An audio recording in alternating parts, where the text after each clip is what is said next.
दोस्तों आज के हमारे इन शॉर्ट्स वीडियो प्रोग्राम में आपका एक बार फिर से स्वागत है। आज जानते हैं नागरिकता संशोधन अधिनियम CAA 2019 के बारे में। सबसे पहले बात करेंगे ये चर्चा में क्यों है।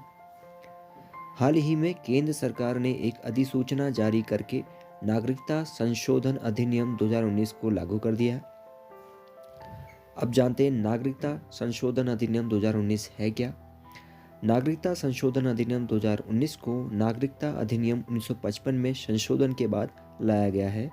नागरिकता अधिनियम 1955 में नागरिकता प्राप्त करने के लिए विभिन्न रूपों को प्रदान किया गया है, जैसे जन्म द्वारा, वंशानुगत द्वारा, पंजीकरण द्वारा, देशीकरण द्वारा और क्षेत्रीकरण द्वारा। नागरिकता संशोधन अधिनियम द्वारा बांग्लादेश, पाकिस्तान व अफगानिस्तान के 6 गैर मुस्लिम समुदायों, जिनमें हिंदू, सिख, बौद्ध, जैन, पारसी व ईसाई को नागरिकता प्रदान करता है।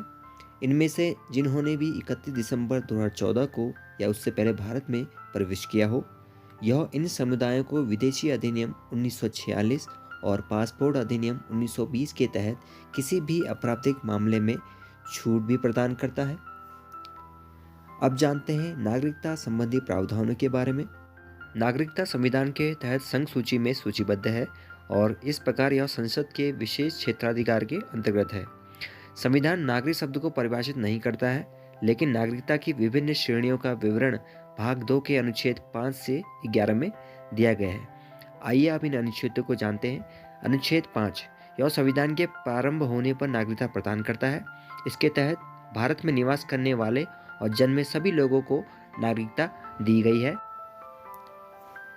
अनुच्छेद 6 यह उन कुछ व्यक्तियों को नागरिकता का अधिकार प्रदान करता है जो पाकिस्तान से भारत आए हैं। चूंकि आज़ादी से पहले विभाजन और प्रवासन हुआ था, इसीलिए अनुच्छेद 6 में कहा गया है कि जो कोई भी 19 जुलाई 1949 से पहले भारत में स्थानांतरित हुआ, वह स्वतः ही भारतीय नागरिक बन जाएगा यदि उसके माता पिता या दादा दादी में से किसी एक का जन्म भारत में हुआ हो। अनुच्छेद 7 के अंतर्गत पाकिस्तान में कुछ प्रवासियों को नागरिकता का अधिकार प्रदान किया गया। जो लोग 1 मार्च 1947 के बाद पाकिस्तान चले गए थे लेकिन बाद में पुनर्वास परमिट पर वापस लौट आए, उन्हें नागरिकता के दायरे में शामिल किया गया है।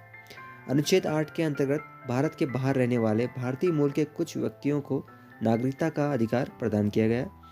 भारत से बाहर रहने वाला भारतीय मूल का कोई भी व्यक्ति या जिसके माता पिता या दादा दादी में से कोई भी भारत में पैदा हुआ हो, भारतीय राजनयिक मिशन के साथ भारतीय नागरिक के रूप में खुद को पंजीकृत कर सकता है।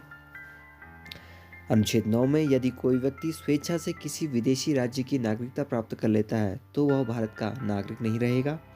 अनुच्छेद 10 के अंतर्गत इसमें कहा गया है कि प्रत्येक व्यक्ति जो किसी भी पूर्वगामी प्रावधान के तहत भारत का नागरिक है, वह माना जाता है संसद द्वारा बनाए गए किसी भी कानून के प्रावधानों के अधीन ऐसा नागरिक बना रहेगा।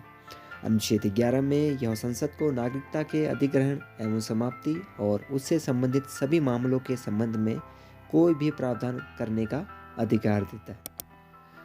इस टॉपिक से संबंधित प्रश्न के लिए आप कम्युनिटी बॉक्स का क्वेश्चन जरूर देखिएगा। धन्यवाद।